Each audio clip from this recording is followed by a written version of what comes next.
Et salut la compagnie, ça fait super longtemps qu'on n'avait pas fait des rumeurs et aujourd'hui, du coup c'est rumeur. Pas n'importe quelle rumeur parce qu'on va parler des rumeurs sur la FX3 Mark II. Pour ceux qui savent pas ce que c'est la FX3 Mark II, c'est certainement la caméra entrée de gamme cinéma de chez Sony et de manière générale l'une des plus vendues et les plus saluées dans les années qui viennent de passer. Si vous voulez faire encore plus simple, à la sortie, c'était un A7S3 dans un corps moche, avec une poignée où on peut y mettre un micro XLR. Après ils se sont dit, tiens, peut-être que le fait de vendre un nouveau body plus cher et avec une griffe où on peut mettre un micro, peut-être que les gens ils vont sentir l'enculerie. Du coup, ce qu'on va faire, c'est qu'on va faire une mise à jour firmware et ça va devenir légèrement plus intéressant que la 7S3 et du coup, c'est devenu ok. Ça, c'est pour tous les amoureux de Sony, un petit chèque pour toi. La caméra est excellente, de base, la caméra est très très bonne. Moi, à la base, je trouvais que c'était une grosse enculerie parce qu'au final, tu mettais une cache sur ton A7S3 et c'était la même chose et maintenant, elle est devenue quand même un petit peu mieux. La poignée, je me moque, mais la poignée était très bien et aujourd'hui, on parle d'une nouvelle mise à jour de la FX3 et ça pourrait être une grosse dinguerie parce que déjà, la caméra de base est excellente. Si tu veux faire que de la vidéo,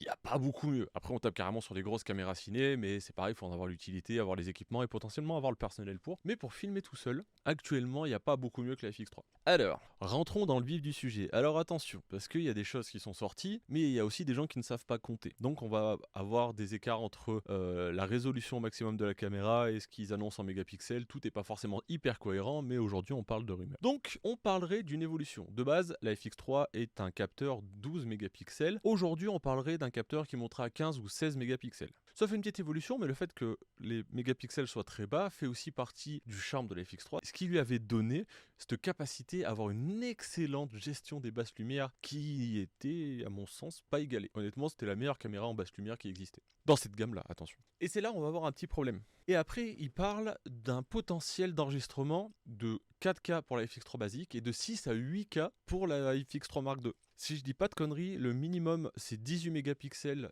pour de la 6K et il me semble que c'est 33 pour de la 8. Donc là-dessus, c'est pas hyper cohérent dans les rumeurs. Mais bon, à la limite, on s'en fout. Au lieu de 16, ça sera peut-être 18 et on aura de la 6K. La 6K, c'est ok. Moi, la 8K, je l'ai sur le R5. Je m'en sers honnêtement pas souvent. De temps en temps, c'est cool. Mais si on s'arrête à de la 6K, ce qui permet de rester assez bas dans les mégapixels, donc garder une excellente gestion des basses lumières, ça serait quand même plutôt cool. On parle d'une évolution aussi du framerate. On parle d'une évolution qui passe de 4K 120 images par seconde à un 4K 180. Là, ça commence à envoyer du poney en 4K. Honnêtement, ça serait quand même méga stylé. Moi, je serais ultra fan. On parle aussi, comme on en parle de plus en plus dans toutes les caméras, passer d'un rolling shutter à un global shutter. Alors, le principe du global shutter, c'est que ça distord pas les droites dans le mouvement. Ça, c'est hyper important pour garder des droites toujours hyper droites et pas justement avoir cet effet de courbure avec la vitesse. Et ça, c'est plutôt cool. Il y a déjà une des caméras qui l'a déjà chez Sony et ça, c'est plutôt quand même ultra cool. Alors ça aussi, on peut pas s'en passer. On a déjà de base, sur les 10 dernières années, une excellente évolution de l'autofocus chez Sony. Ils ont un autofocus qui est très performant. Et là, ils voudraient encore le booster grâce à l'IA en y intégrant une puce IA. Et du coup, on aura un autofocus de fou furieux, même si déjà, actuellement, il est quand même très bon. Ils parlent, ça, c'est pas tellement un problème, honnêtement. Ils voudraient, a priori, faire un système de ventilation du boîtier sans ventilateur, donc avec encore moins de bruit. Moi, j'ai bossé avec la 7S3 et la FX3, ça fait pas tant de bruit en vrai. Toutes les lampes et les éclairages que tu mets, normalement, font un bruit ambiant bien plus important que la caméra. Et de base, sur la FX3, c'était pas un problème. Donc, est-ce que c'est une rumeur un peu au pif, ou est-ce que c'est une réalité? Mais pour moi, ça fait pas partie spécialement des problèmes de la FX3, le bruit. Ça fait pas non plus partie des problèmes de la FX3, l'overheat, ce qui était plutôt une bonne nouvelle. Donc, a priori, ça y est, je vous en parle, mais c'est pas forcément le truc le plus révolutionnaire qui y sera. Il parle aussi d'une évolution ergonomique au niveau de la poignée. Ça un petit peu, mais quand on a bossé sur l'A7S2 et qu'après on a bossé sur l'A7S3, déjà en termes d'ergonomie, il y a eu un gap colossal, mais colossal. Sony, c'est pas les meilleurs en termes d'ergonomie, mais je trouve qu'ils ont fait une très belle évolution et franchement, c'était plutôt cool. S'ils grossissent encore un petit peu la poignée, je sais que maintenant Canon et Nikon sont encore au-dessus en termes d'ergonomie, mais Sony, franchement, a bien rattrapé son retard là-dessus et c'est vraiment chouette. Donc s'ils continuent à progresser dans sens-là, ça risque d'être très cool et très agréable quand on l'utilise longtemps, des longues heures sur un tournage, ça peut être chouette. Donc voilà un petit peu pour toutes les infos que j'ai pu avoir là-dessus. Moi de base, c'est une des caméras, je pense, avec lesquelles j'ai préféré tourner. Toujours les menus. Bon, les menus Sony, ils puent la merde Sony. Par contre, ils sont très complets, attention.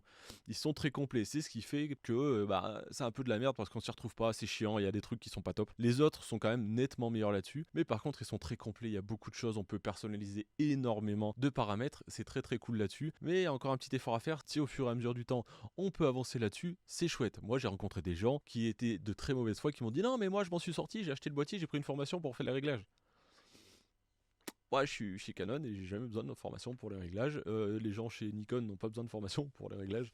Donc, ça prouve que quand même vos menus Sony ils puent la merde. Mais vos caméras sont très très bonnes. Attention. Déjà, c'était certainement une, voire la meilleure du marché dans cette gamme-là. S'il y a les évolutions qu'ils annoncent et qu'ils gardent le dual natif pour justement la gestion des basses lumières, s'ils gardent ou ils améliorent l'ergonomie qu'ils avaient faite, et ben franchement, on va en faire un super boîtier. Ça va être une dinguerie. Franchement, si ça sort comme ils l'annoncent, en gardant les points forts et en améliorant les points faibles ou en améliorant les points forts, ça va être une des caméras les plus vendues à leur sortie, je pense, très largement. N'hésitez pas à me dire ce que vous en pensez. Voilà, si je vous ai froissé un peu que vous êtes chez Sony les gars, on vous aime bien quand même, hein, mais il faut bien un petit peu qu'on joue du coude pour s'amuser dans les commentaires. Tant que ça reste cordial, faites-vous plaisir, vous défendez vos marques, c'est normal, c'est le jeu, c'est légitime. Moi je suis chez Canon, j'ai tourné très longtemps avec Sony, j'aime les deux, mais quand même vos menus ils puent la merde. Allez, j'espère que cette vidéo vous a plu, dites-moi ce que vous en avez pensé en commentaire. Si ça vous a plu, petit like, petit commentaire, même si vous êtes chez Sony. Parce que des fois j'en dis du bien, il y a des vidéos sur les boîtiers Sony qui sont sorties.